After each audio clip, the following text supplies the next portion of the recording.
RCF vous présente son calendrier de l'Avent sonore, Aventure de Noël. Aujourd'hui, c'est l'aventure numéro 21.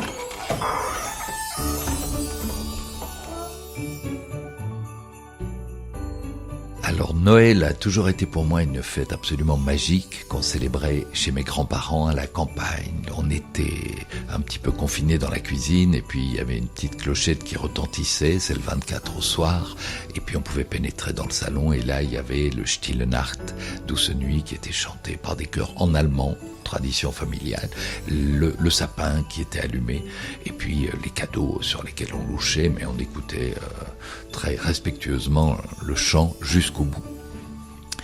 Et comme je suis né dans une famille aux moyens plutôt faibles, on n'avait pas beaucoup d'argent, donc mes parents se coupaient en quatre au niveau générosité, au niveau de tout ce qu'ils pouvaient faire, mais c'est vrai que les cadeaux n'étaient pas très luxueux.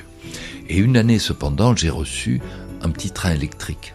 Mais c'était un train électrique d'une marque française, alors que je rêvais de la célèbre marque allemande, mais qui était très très chère. Et donc j'avais reçu un petit train Jouef, ça s'appelait, et c'était un petit train. Alors c'était des rails qui étaient en rond comme ça, et puis il y avait tout ce qu'il fallait. Et puis voilà, je l'ai fait tourner, j'ai déballé, j'étais émerveillé, un peu déçu que ce soit pas le tout beau, mais ça j'avais l'habitude. Et puis je l'ai fait tourner. Et puis il est tombé en panne le soir de Noël, et il n'a plus jamais marché après. Mais comme j'étais un petit gars positif et que je savais les efforts que mes parents faisaient, j'ai continué à jouer avec ce train pour leur faire croire que j'étais heureux. Et en fait, j'étais triste comme un caillou que ce cadeau que je trouvais un peu moche soit en plus tombé en panne.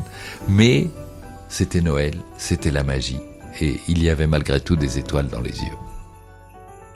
Pour retrouver de nouveaux témoignages de Noël fraternel, rendez-vous dès à présent sur rcf.fr, sur l'application RCF et les principales plateformes de podcast.